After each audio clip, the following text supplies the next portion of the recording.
Let's go and make this gorgeous little fake bake knit hat. I mean, how cute is that, right? Like everything, guys, tailor it to your color scheme, tailor it to the size that you want. In this one here, I'm using look, about a 7.5 inch, 19 centimeter, what I'd call an interlocking ball.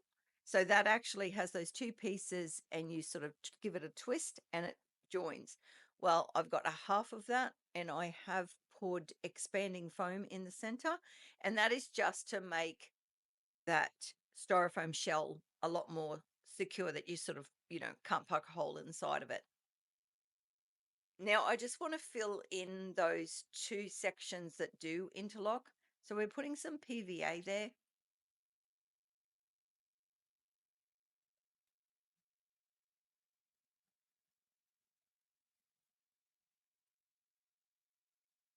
And now just taking a couple of little ropes that we're making out of number one white and just putting it in place. Now, this does not have to be done very neatly, or because you are honestly not going to see it. But what you don't want to do is you don't want to use a really firm clay to put in there and then not like have it that it's not smooth, because you will notice those lumps with the clay that goes over the top. So even though it doesn't have to be super neat, you still want it to sort of fit the space properly. Let me know. Does that make sense? Sometimes it's a little bit hard to describe exactly what I mean. And I'm just giving that a pat down with a little tiny piece of EVA foam. And I'm more worried about the sides being even.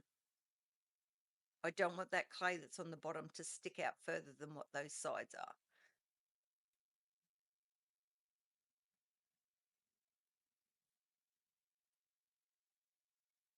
Now we're just getting a little bit of oil and putting them on a pair of scissors so that the blade of the scissors don't cut, because this clay that I'm using is really quite soft. And so I'm just cutting this excess away, because when I push down and push this little knit hat down onto its base, then that soft clay is going to squish out. And then that's going to give me those ridges that I'm saying I don't want. So just give it a rough tidy up. Make sure it's sitting flat at the sides. Rid of that little bit of excess off those scissors.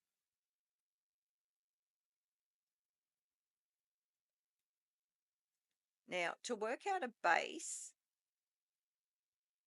I've got a piece of glittered EVA foam, and you can see it's actually not quite big enough for me to put that. That's a stove cover lid that I'm using, but use any plate that is slightly bigger than your styrofoam ball or half ball. That's why I'm cutting this out on the inside of that line, because I already knew that tin was too big. So that base is going to be bigger than I need, but that's what you want. You want it bigger than you need initially. You can see that's going to fit on. Now I put my glue and everything on here, and then when I actually go to put it together, I realize I don't want this on yet. So you don't, I'm telling you now so that you don't, if you're crafting with me, don't do that step yet. It's all right. It's all right to get the base ready. Just don't glue it on yet. I normally would use a little bit of air dry foam clay that I've got at a pipeable level, like at a pipeable consistency or spreadable consistency more so. And I usually use that as my adhesive, but I didn't have any ready to go there, which is why I just used EVA. PVA. Oh my gosh, I'm getting my acronyms mixed up. And you can see I just trimmed that down. And in essence, I could have trimmed it a little bit too much, but anyway, we'll deal with that a little bit later. So now I decided, when I thought about covering the ball, I thought, oh, I don't want that base. I don't want that base on. That base is going to get in my way. Hence the reason I took the base off. And it's fine to sit over there with the glue on it. It's not a problem. If you're going to leave it there for a long period of time where you think it's going to dry out, you can easily wash that glue off now. I'm going to take a little bit of number 35.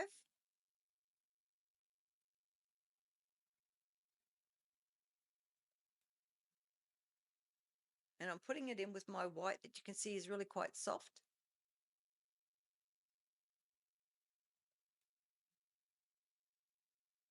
I'm pretty sure 35 is like a light turquoise color.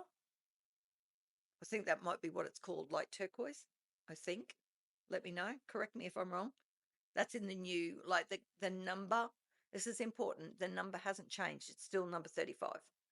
I just changed the colors to represent more, to give you more of a visual when you say the name as what you could expect the color to be like. And I have added a little bit of paint because that clay was really, really soft and I need to roll it out. So I've added a little bit of white paint. And because I'm doing a really sort of soft, sparkly winter wonderland, the really soft, minty color is not a problem. And like that could be blue, it could be anything. It could be, you could just do this whole project white.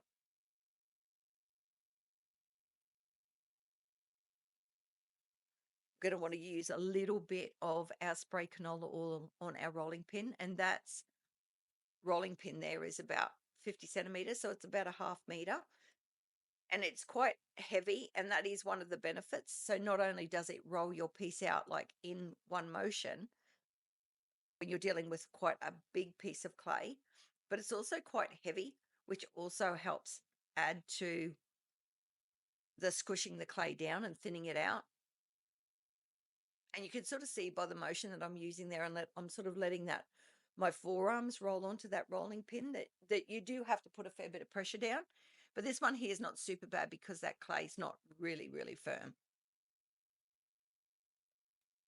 Now, what I've been doing there is just having a look as to whether or not that piece that I've rolled out is going to fit over the top of that circle. And in one place, it's a little bit short, but it's not too bad. You do not want to be stretching your clay down because you're going to be thinning out, and usually the place it thins out is right on the top, which you may be able to get away with this particular project because it is busy on the top. But as a general rule of thumb, you don't want to stretch it out too much. So you want to make sure that you've rolled out a piece of clay that's big enough to fit over your ball. Now you're going to have to adjust your sizes all depending on what ball base you're using.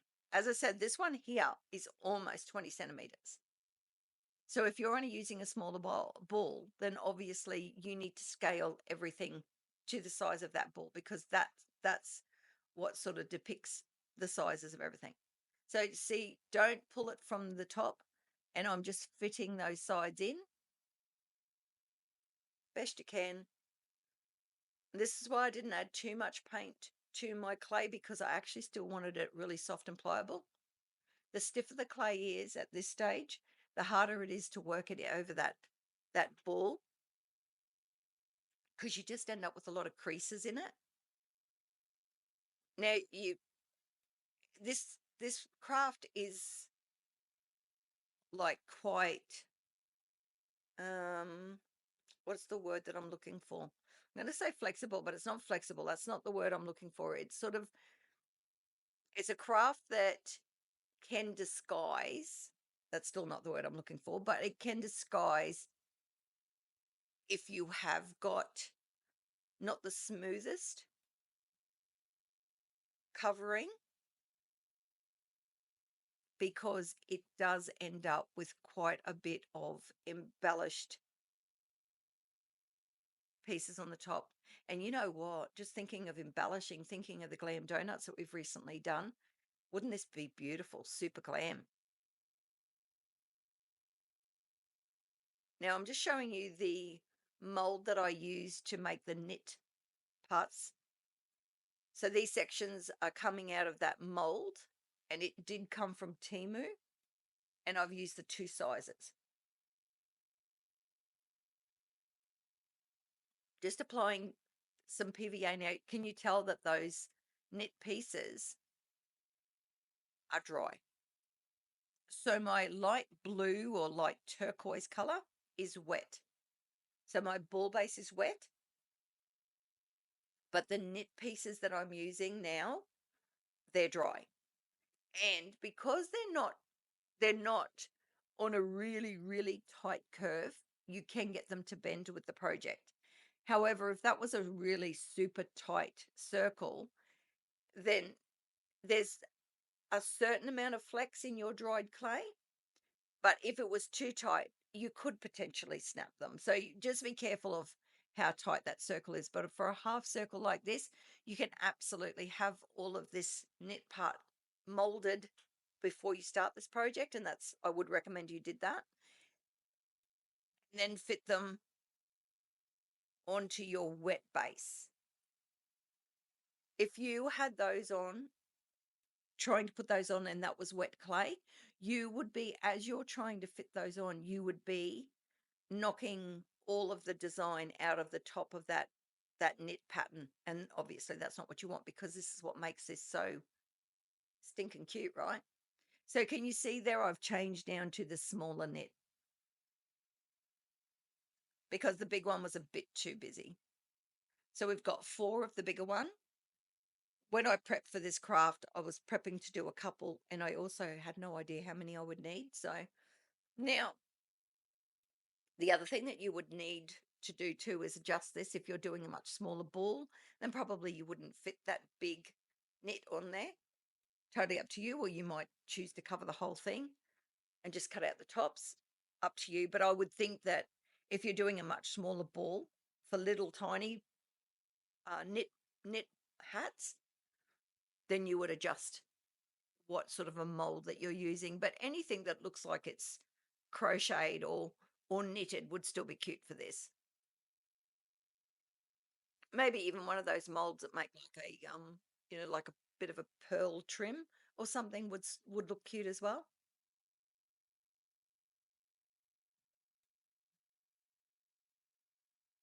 I've tried to not overlap the top too much. I'm just going around now and making sure that I'm pressing down firmly enough to adhere the knit top to the base.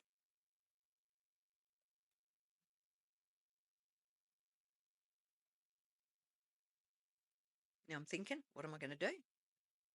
You know what I need to do? We need to trim the bottom, the overlap.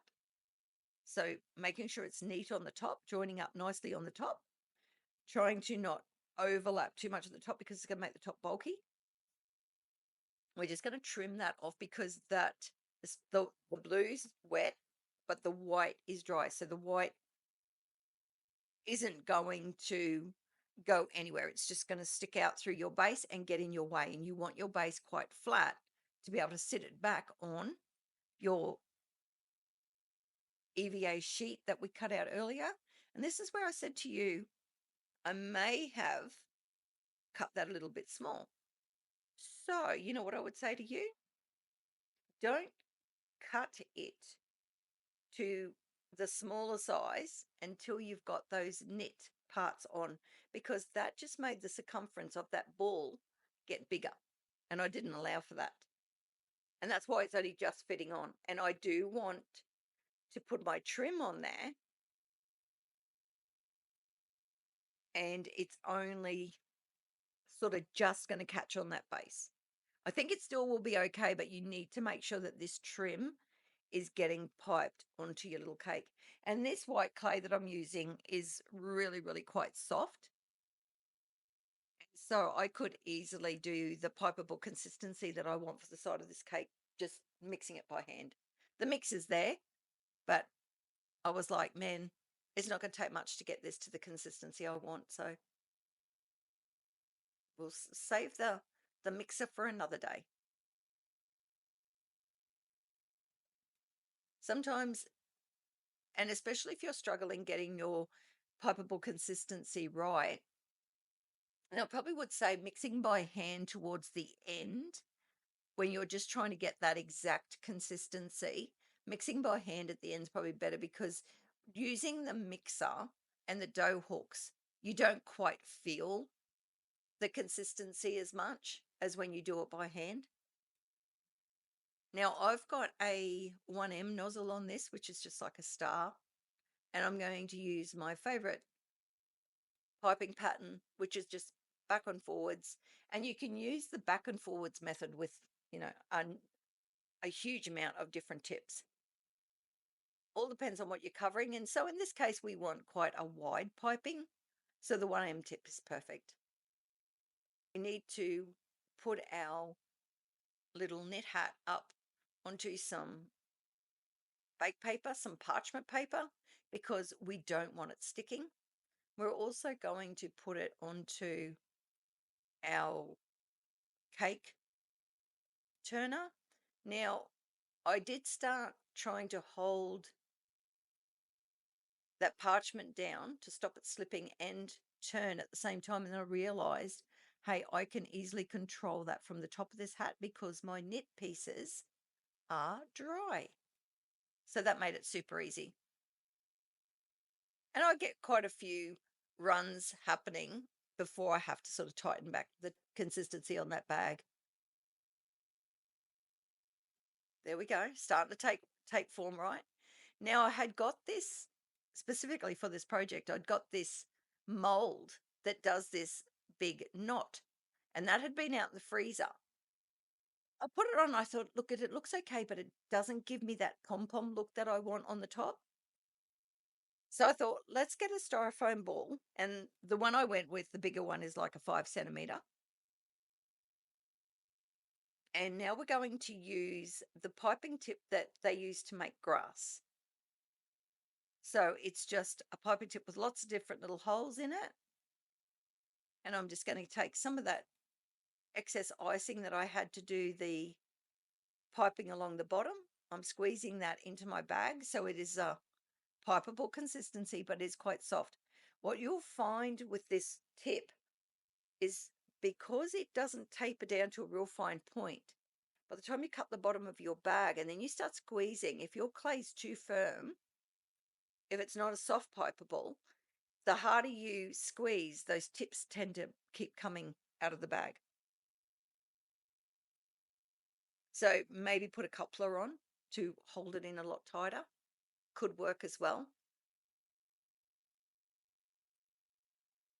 Just making a little bit of a pilot hole in my ball, putting a quite a decent size little skewer in the top of that. You can see I had to push that down through that styrofoam and the expanding foam inside.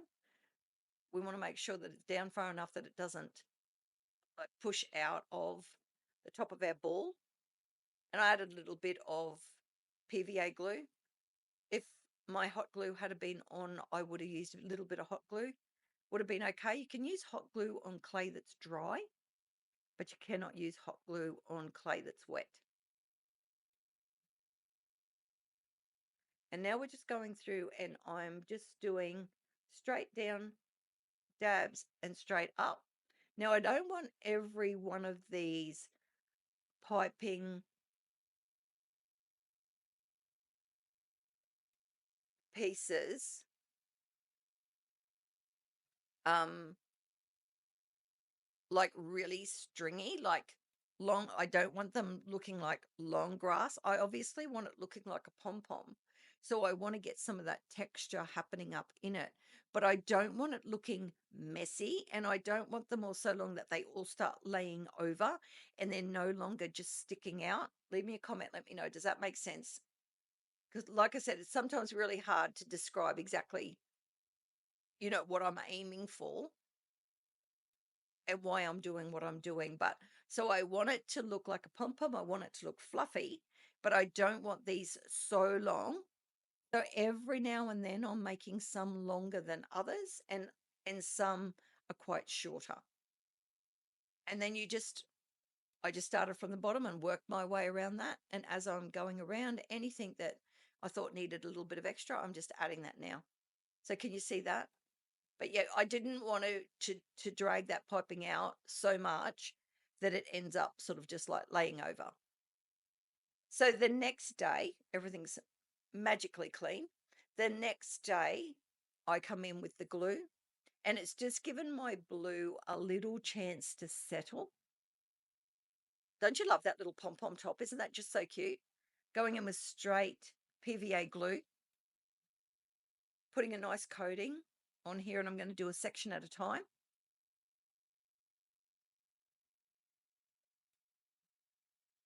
It's going to work onto a tray just to catch my glitter because this is a little bit messy.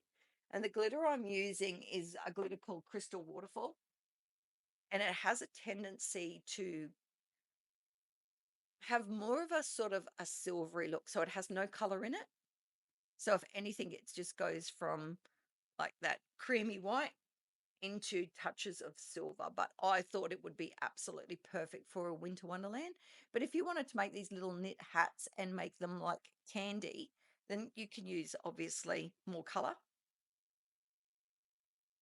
And I've just got two brushes, one that's a little bit bigger for the bigger surface, just smoothing out, and then just a smaller one to get right up the top of that section. Just remember, like, trying to glue over parts that you missed isn't the best way forward. You really want to try and get enough glue into all of the spaces in one go and not have to go back over the top. The other good thing about leaving this to dry overnight, even though my piping around the bottom of that is not dry, it's at least the top of it has gone a little bit firmer. So if because I'm trying to get that glue all the way down to that bottom piping line, and so if I had to try doing this when that was wet, chances are I was going to smear it. Lee, let me know. What do you think? Do you love this? Like, does this yet again get the creative juices flowing and think about the different ways that you can use this gorgeous little knit hat? What a cute piece, right? In a cold climate. If you're doing up a really frosty sort of a Christmas display, you could have these around on the table as part of your decor. You could do these in a tree as a part of a tree theme. So good, right? We actually do get a cold July, so maybe Christmas in July. What do you think? Let me know.